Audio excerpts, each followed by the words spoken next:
Indonesia merupakan salah satu negara pengirim tenaga kerja terbesar di dunia. Berdasarkan data BNP 2 TKI, setiap tahunnya ratusan ribu warga Indonesia bekerja di luar negeri, terutama di negara-negara Asia Tenggara dan Timur Tengah. Dasar hukum perlindungan PMI diatur dalam Undang-Undang Nomor 18 Tahun 2017 tentang Perlindungan Pekerja Migran Indonesia yang menggantikan Undang-Undang Nomor 39 Tahun 2004. Undang-undang ini mengatur perlindungan PMI mulai dari sebelum bekerja, selama bekerja, hingga setelah bekerja. Namun realitas di lapangan seringkali berbeda dengan apa yang tertulis di atas kertas. Mari kita bahas kasus nyata yang terjadi di Indonesia. Dilansir dari laman CNN Indonesia, Hakim di Mahkamah Tinggi Pulau Pinang, Anan Panandorai, mengabulkan gugatan dengan memberi ganti rugi senilai 2,45 miliar bagi mendiang. Gugatan ini diajukan oleh ahli waris mendiang, yaitu Yohana Bunanaik, yang difasilitasi oleh Kementerian Luar Negeri RI lewat Konsulat Jenderal RI di Penang, Malaysia.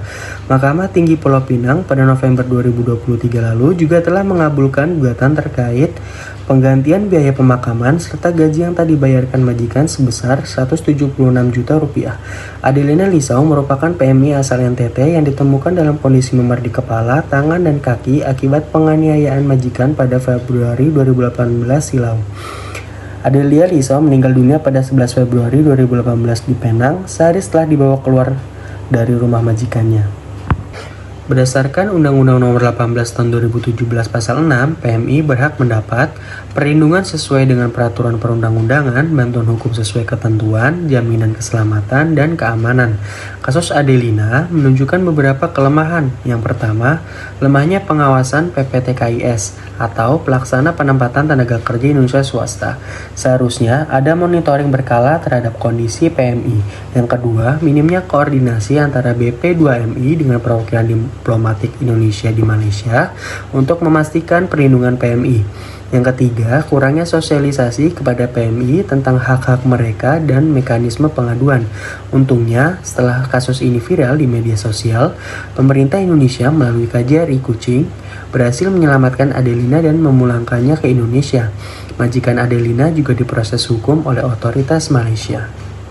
Kemudian, berdasarkan kasus tersebut, beberapa solusi yang perlu diterapkan. Yang pertama, penguatan sistem pengawasan. BP2MI harus memperketat pengawasan terhadap PPTKIS, implementasi sistem monitoring digital untuk memantau kondisi PMI secara real time, serta pembentukan hotline 24 jam untuk pengaduan PMI. Yang kedua, peningkatan diplomasi bilateral. Memperkuat perjanjian bilateral dengan negara bertujuan untuk memastikan perlindungan PMI, meningkatkan peran perwakilan diplomatik dalam monitoring, dan memfasilitasi akses PMI ke layanan konsulat. Yang ketiga, edukasi dan pemberdayaan PMI.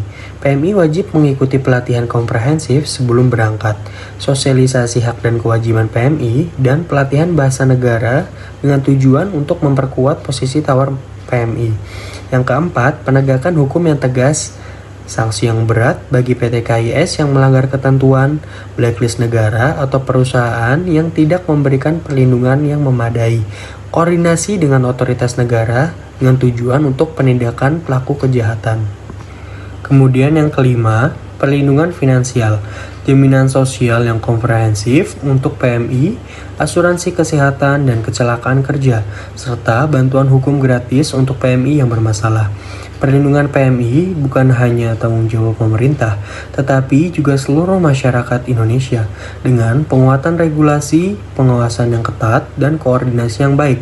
Kita dapat memastikan bahwa setiap PMI mendapat perlindungan yang layak karena mereka adalah pahlawan devisa yang berkontribusi besar bagi perekonomian Indonesia.